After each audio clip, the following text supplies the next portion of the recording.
you are having a good time. Today we have justification for spending these precious few minutes together because I have brought a very important, interesting and historically significant topic, and that is actually the Renaissance movement. We will be covering this movement in several videos. This is the first of them. In this video we will be talking about the concept of Renaissance. We will try to understand what is Renaissance all about. In the next video, of course, we will be talking about how did this process begin. So today we don't talk about the beginning of this Renaissance movement. We just try to know what Renaissance was. So to start with, we just give it a touch that it was in Florence, a famous city in Italy, that this movement started or initiated, or there were people who were later on to be identified as the harbingers of the Renaissance movement or the Renaissance period, and then of course the end of the Middle Ages also. To start with, Renaissance actually means revival or rebirth.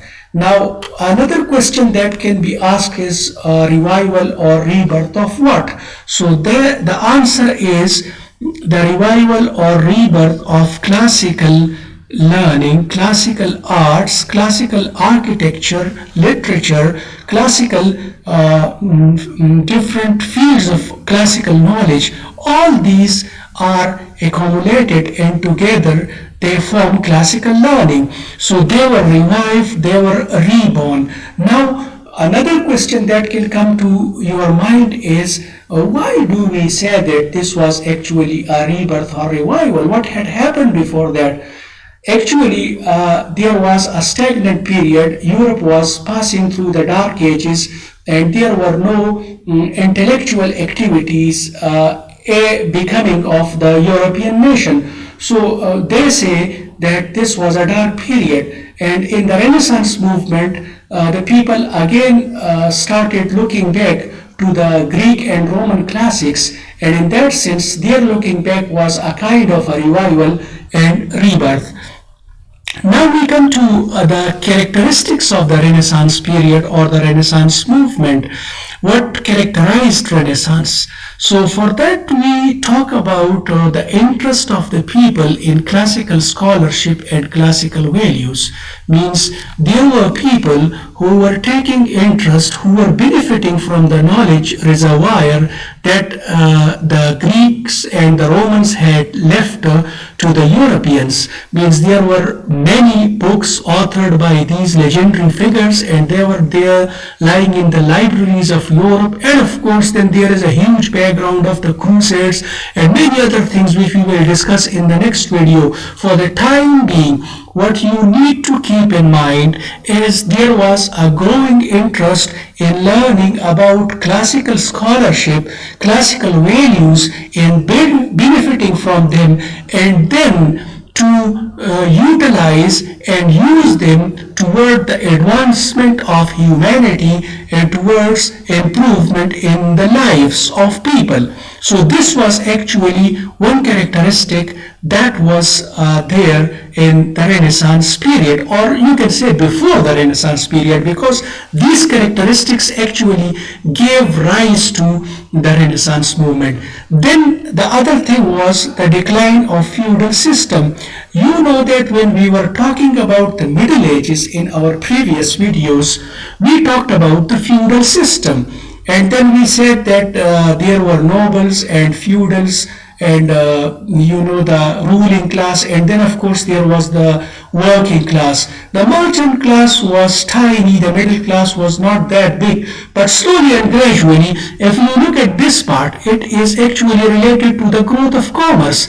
Now the growth of commerce actually gave rise to another class which we generally identify in the history of English literature as the merchant class or as the middle class. So with the rise of the middle class, we see a gradual decline in the feudal system.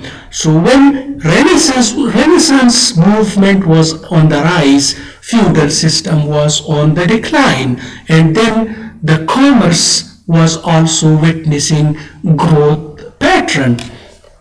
Apart from that, another important thing with regard to discoveries and explorations, people started coming out, scholars starting coming out, seeking new avenues of knowledge, and they adventured far and wide.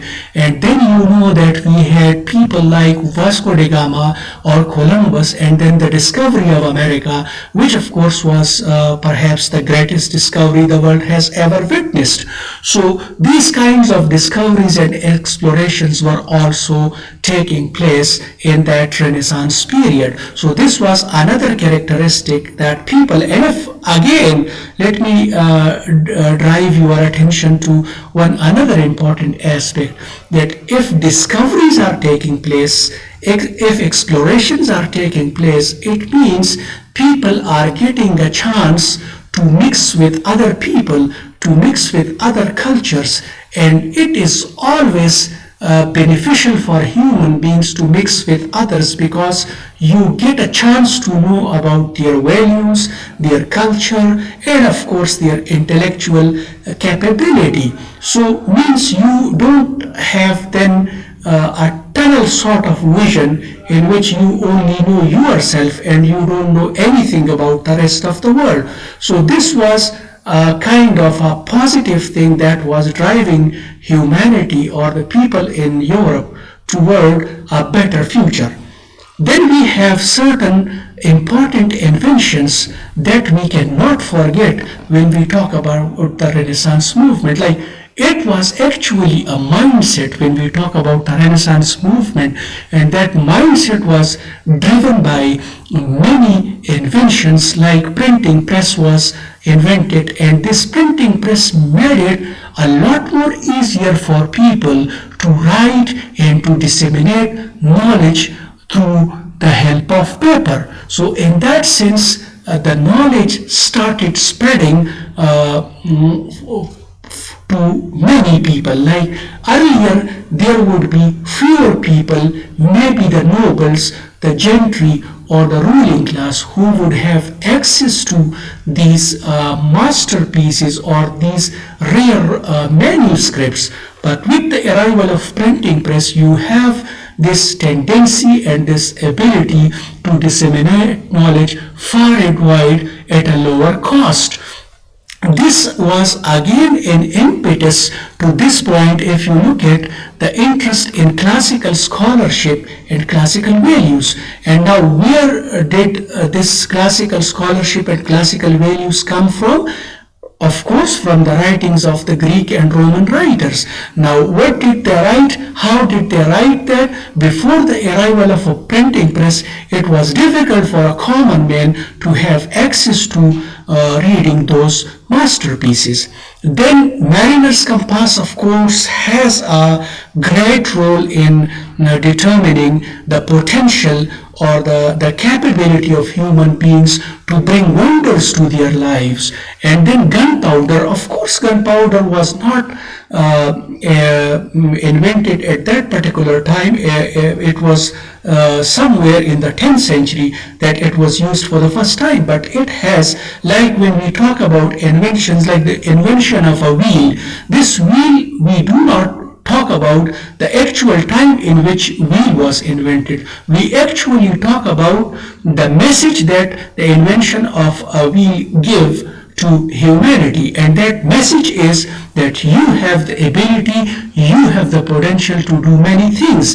And this mindset prevailed in the Renaissance period, and this changed the world later on. This individual initiative was the actual aim of the Renaissance men to inculcate and to